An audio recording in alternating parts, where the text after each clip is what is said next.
I'm not going to waste your time here. You know what the London system is and you hate it. But what if I told you that in this position, you can immediately challenge white's center in just one move? You can do that by playing the move c5. This is called the Steinitz Countergambit. The point is, if they take this pawn, you will follow up with a move like knight c6, you will push for e5, and try to win this pawn back. Now most people will not be taking that pawn. Instead, they will continue, as they know, with the move e3. Now, what you will look to do is put pressure on this pawn. You'll do that with the move knight c6 first. Now, they can choose between knight f3 or c3. If they go c3, what you can do now is play the move queen b6. Simply, the point of queen b6 is to attack the weak b2 pawn. The reason why you can't do it earlier is because if you were to do it here, they have the move knight c3, counter-attacking this, and then they would be in for this fork. So back to our position, white basically only has two options. There's queen b3 or queen c2. Most people will play queen b6. However, you will not be taking that queen. But why? Well, when you take that queen, you open up the rook. And you also help them fight for the center. They can very easily play something like c4 in the future.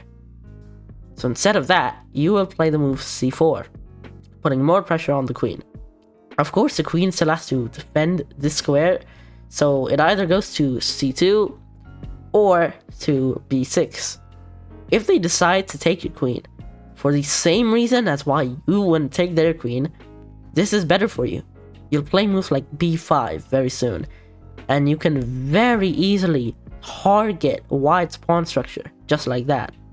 So let's say queen c2 instead. And here, there is only one good move for black.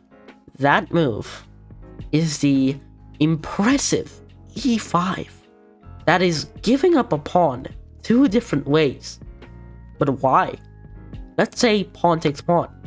You will follow up with the brilliant sacrifice bishop f5. The point is simple.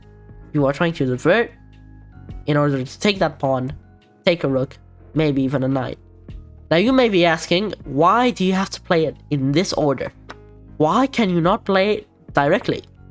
Well, you see, in this situation, white can just take that. Why can't they take that? That's where you take this. If the only move, queen takes e5, you take the rook. It's not this, because that would be hanging a knight. It's queen b5. Guarding, attacking, it would be threatening that and that. And actually in this position, you are just completely lost. Your queen is trapped. If you try to play queen takes a2, queen b7, and that is a fork, that's why you have to play it in this move order. So there are two moves in this position, queen c1 and queen d2. Queen d2 is worst. Why? The reason is after you play f6, they don't want to take and let you develop, so they'll play a move like knight f3, but that wasn't your idea. Your idea was to play g5. And after bishop g3, it's h5. So then after a move like h3, you can now take that. And this is crushing. Absolutely crushing. In the case of queen c1, you could play f6 and g5 too, or you could actually directly do this. The point is you are diverting the bishop to take that, and this does not work in this line because, of course, if you try this, bishop g5, knight here, there's queen takes e5, which isn't very good. And very quickly, you can find yourself in a very dominant position.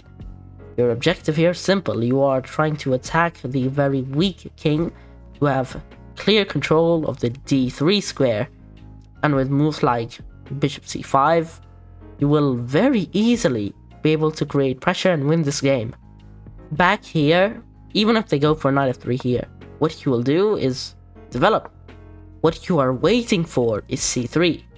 Whenever you see the move c3, you will play the move queen b6 to It's putting pressure here and on this diagonal. And again, the most common move here is c3. And you do exactly as before. Nothing changes. Okay, but what if they play queen c2? When they play queen c2, what you will do is g6. Be in Keto. Maybe play a move like knight h5, attacking the bishop. And also to get your bishop here. It's a very simple game plan. But what if they don't play e3? What if they play c3? Because you may hear a lot of YouTubers say, if your opponent plays c5, you play c3. Well, in this case, what I told you before still applies, queen b6. You can play it so early. On the third move of the game, you can play it. Doesn't matter when. As long as c3 is played, you can play this. If they play knight f3, of course, you can't play like this because of knight c3 and you don't want to get involved like this. So, there's a lot of options here. You could go as normal, develop your knights, but I prefer just taking. Just take. No one is going to do this because who would? That's so dumb. Most people will take with a knight, and here you can play this nice little move, f6. Simply threatening that fork, but not just a fork. Most people play bishop g3 to get out of the way, but e5 is still there. And after a move like knight f3, you have incredible control of the center. You will develop very easily. And again, this is so much better for you. It's minus 1.1 for black. Now we're gonna get a bit deeper, a little bit. Let's say a game goes knight c6, knight f3, knight f6. And what if they don't play c3? Maybe they're aware of this variation, so they play knight bd2 instead. What do you do here? First of all, you can totally play this move queen b6. Obviously, the knight is moved like this, so it can't go here anymore. You can target that. But white has this very good move, d takes e5.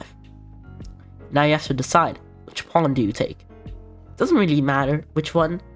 If you take this one, rook b1, say queen c3, it's a bit too complicated for me. I mean, white has a few ideas as the semi-open b file.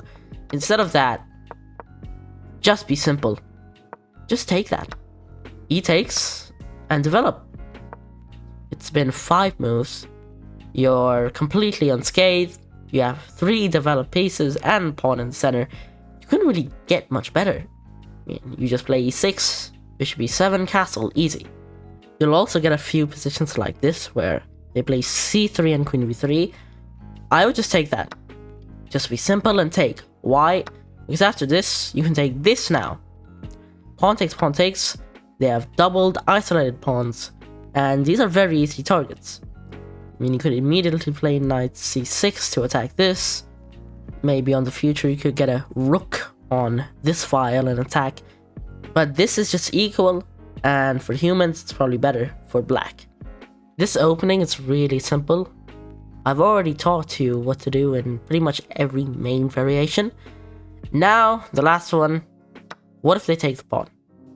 What if they go against the London principles and take the pawn? Okay, you play knight c6, as discussed before. Here there are a lot of moves. The most popular is e3, which is just bad. I mean, come on.